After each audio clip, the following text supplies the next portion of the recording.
VR Group 2. My name is Gabe. I'm Ashlyn. I'm Vanessa. I'm Brianna. I'm Amanda. So before we get into our presentation, we're going to actually start off with a game. So we're going to need volunteers from the audience to participate. Awesome. Thanks, guys. So we're going to be doing this game called You Don't Say. You'll be acting out a phrase that's written on the hat here, and your groups will have to guess what you're acting out, and we'll see who gets the most right. So who wants to come up first? It'll be our One per group. Go again. There's any extras like a lot. Oh, this is easy. Wait, is this like, I don't. You can't. Yeah, Yeah, it's basically. Don't say anything. Yeah. Typing. Typing on Writing paper. Typewriter. Playing a game. Playing the Playing the drums. piano? Keypad. Tapping. Yeah. Your nails are What was it? Tapping your fingers. Oh. Now 2 blocks of setback. Anyone else want to volunteer to come Next, let's come up. up? All right. It's getting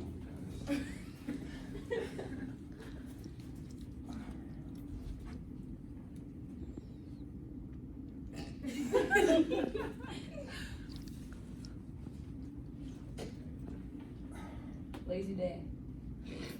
Chilling. Comfy. Big Joe. Big Sleeping. Lounging. In class and sleeping. Relaxing. You guys are close. It's gotta be more specific. Oh. Leaning back, slouching. Leaning in back in your chair. with my arms crossed, but it's okay. Okay, we need another volunteer. More volunteers. There's a lot of them, so let's do it. You get group three, step it up. Weird.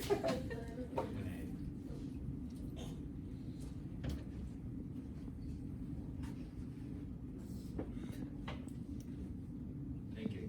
Resting your head on your hand. The thinker. Your chin hurts. Sitting with your hand on your chin. You're bored. Pretending to pay attention in class. Pretty specific. We want pretty specific. Oh, yeah, it's specific. Really think and look. Sitting in a chair, holding your head up with your hand. That's one thin line. Let's just say that. Like, That's pretty thin. Alright, we'll give like 3 more guesses. We'll go to the next. Can we get a hint? let's just say you had your first part right for resting chin. Yeah. We'll say that because somebody did say resting chin. Resting chin on fist. You're close. On fingers. Forearms. Okay, you can just say it. It was resting chin on knuckles. This is like this. It's my knuckles. You don't say. You don't say. This is more volunteer. Homemade from another group. There you go. Yeah. Let's go. Group 1.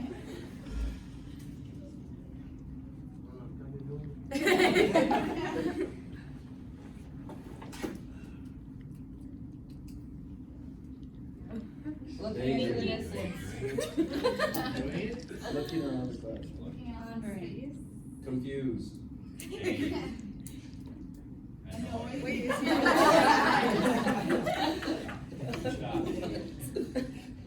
Daydreaming. Keep watching. Scanning the room. Oh, that's close. It's close. It's close. Looking around the room. I don't know. Panning. Panning around the room. So you got around the room part, but Yeah. he's doing something. Moving your head around. Looking around the room. You guys are really close. You guys are so Like, close. so close. Blinking around the room. Yeah. Staring around the room. How many more we got, Gabe? Oh, we have quite a few more. Alright, let's keep going. Come on, guys. Alright. Jack, I know you want to come. Big show, big show. Come on, Jack, get up there. Let's go, guys. There you go, Jack. Calm down. It's only 'cause I know it. You said something and then she said something. It was like, ooh, peer pressure, now I have to.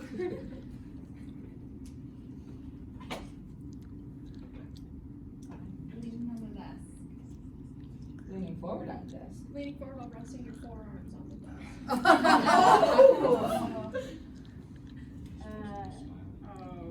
That's like Leaning forward on the desk, crossing your arms. leaning forward. You got leaning forward right. Yeah. Leaning forward, slouching. Do this here. Come on, help us. Leaning forward on desk, sitting on your knees. Bending forward. Don't even Imagine, think about this. yeah, imagine this isn't here. Leaning forward on your knees. Leaning forward in your chair. Sitting on the Yeah. desk. Yeah. That's why I was like, he put the desk down and I was like, oh, I don't know this one. Why is the desk down? Okay. We have like 4 more. Let's knock them all out. Come on, people. Alright. Not all of them are sitting down here. Raise. Yeah, not all of them are sitting down. Oh, right. one in a row. Somehow, it's fine.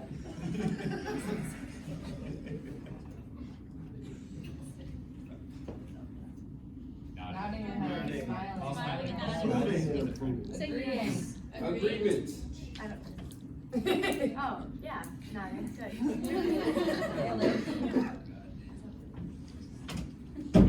Oh, alright. There we He's go. ready. He was like, let's go, let's get it over with. He's got us, we're good.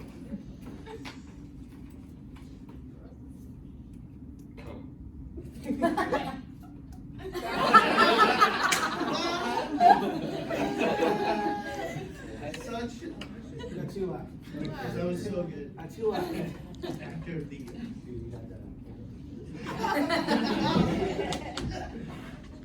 Yeah, there we go. Somebody better be ready for the last one.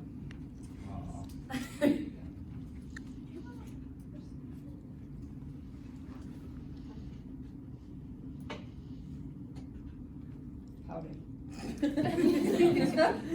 Seating with your hands in your. Resting your face on your hands. Your palms. Yeah, that's good. It's resting your face in both hands, but it's fine. Hands, it's plural.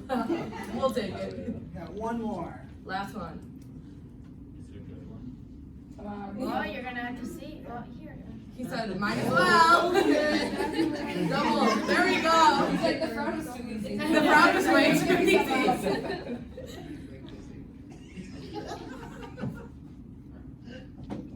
Oh. Yeah.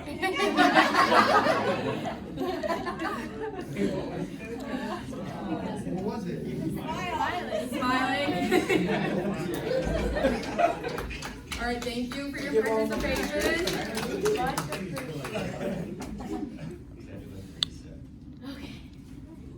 Oh, I did not.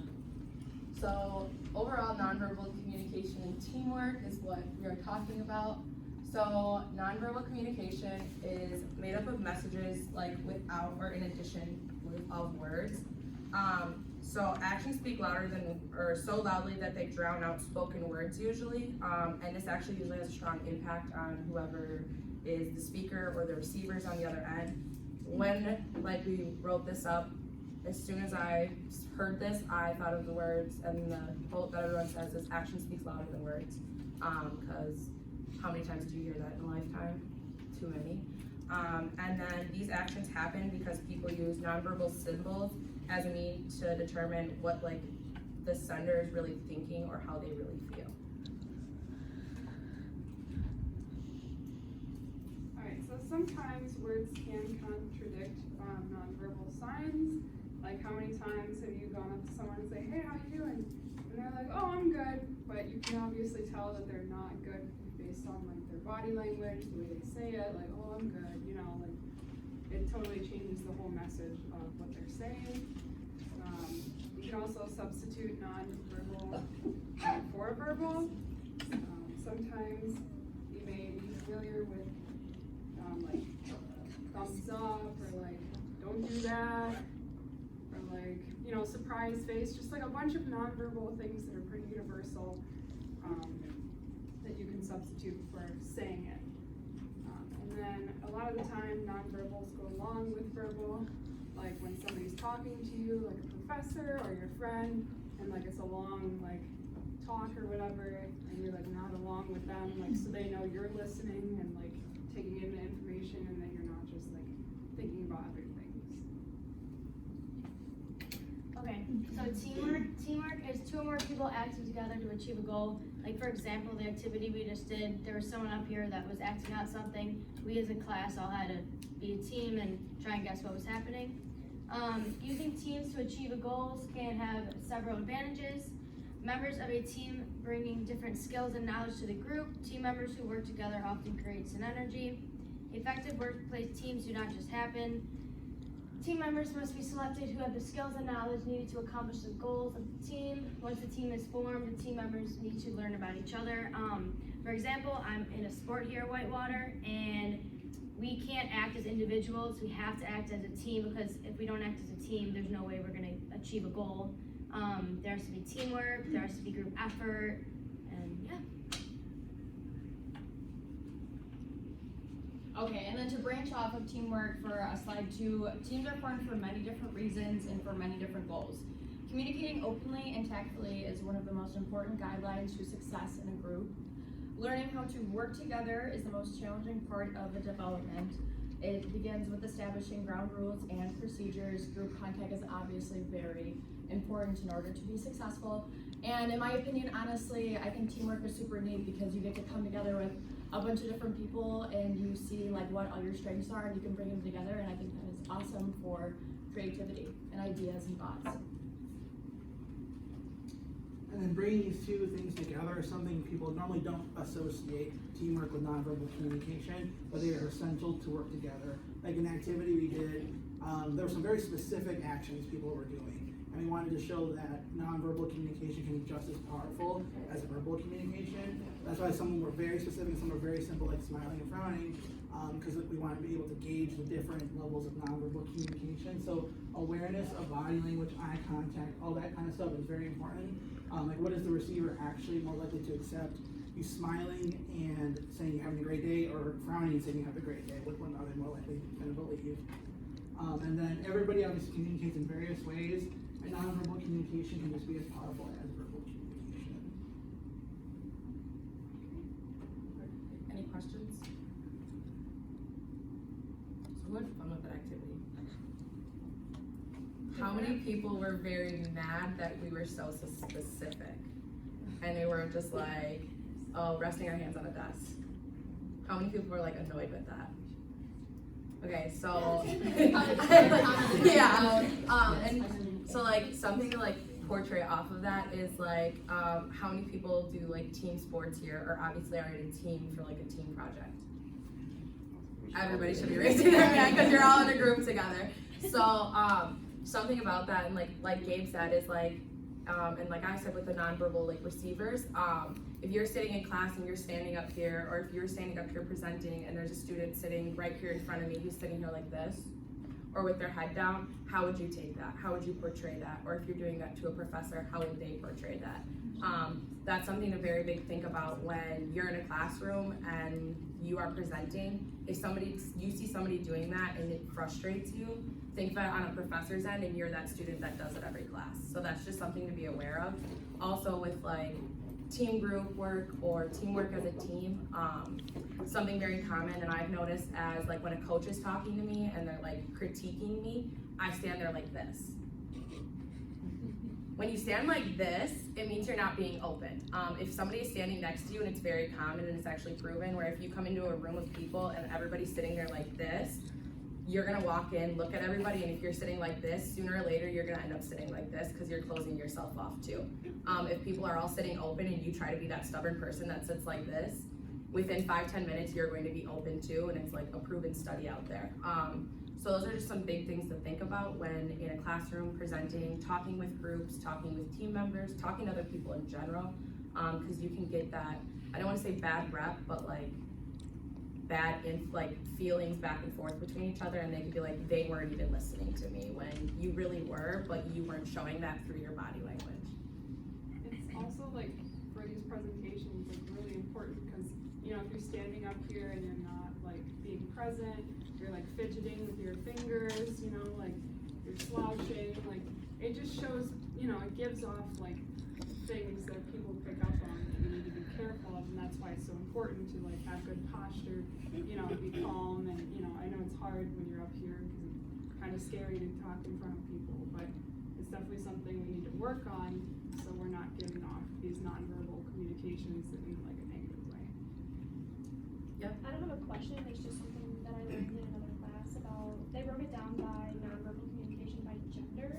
So when you were talking about like how someone can like lean forward like this and you think they're not listening, there was a study that was, it looked at males and females, and it showed that males, like they tend to lean back and look like they don't listen, but like in reality, when they're leaning back, they are listening. And then the same thing with females, like they lean forward to like lean into the conversation. Yeah, and the biggest thing with that is like females, all in all, like to be closer when listening and talking to people. That's just how they are most of the time. And males are more drawn back. That's just, like you said, it's proven. So that's why most males like lean back when they're listening to people. Whereas like he's leaning forward right now. Sorry, he's listening. Sorry, I'm pointing you out. But like he's obviously listening because he can see it, and like he's been making eye contact with me and stuff like that. But like he doesn't have that like persona right now as if he's listening, because most guys don't lean forward when they listen. So that's very true. Sorry, I'm sorry, I didn't point you out like that. But any other questions or comments? What made you pick this topic? So I think a lot of people don't talk about how important nonverbal communication is with teamwork. We talk about verbal communication, written communication. I don't think we talk about like body language, eye contact, you know, all the stuff that we covered, like you know, leaning forward, things like that. I don't think there's a huge emphasis on that and putting the two together. So like that was the whole purpose of bringing, you know, talking about them separately, because we talk about them separately all the time, but then bringing everything together and doing the game first to make people think outside the box of what, you know, everybody was doing here was kind of just to change our way we think about something. Because we could have done all the presentation first and then played the game, and then we would be looking for all those subtle cues of the nonverbal, of what they're doing, you know, like trying to be specific with the guesses and things like that. So we wanted to kind of flip flop it and have us look at it that way.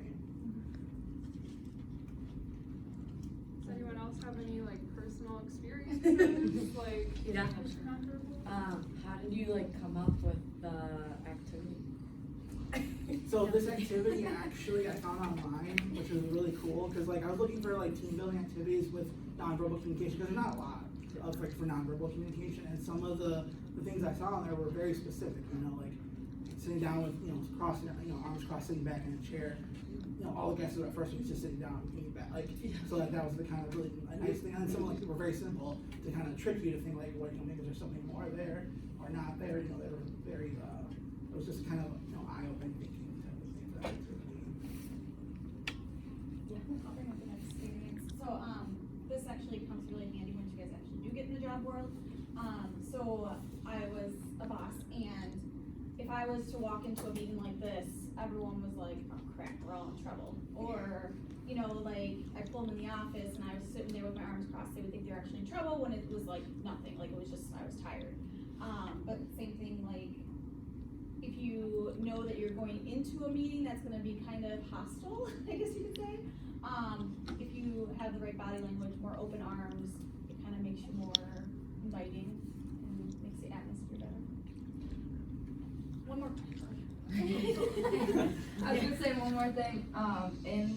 As my summer job, there's two of our desks right next to each other, and depending on like how we're sitting, if a new customer comes up and doesn't know either of us, depending on like how we're sitting at our desk or basically how we're sitting and acting, and with our nonverbal communications, they'll go to like the happier person, I guess. Yeah. So if somebody's just like sitting back, like watching a video or like watching something on their desk or computer screen like this, or like somebody that's up front and like actually typing and doing something that's more open, they'll definitely go to the person that's more open, even if they do seem like they're working harder and the other person's not or whatnot, but I feel like most of the time it's how you present yourself, even if it's not what you think you were presenting yourself as. Yeah, I agree with that. Alright, thank you. Thank you, guys.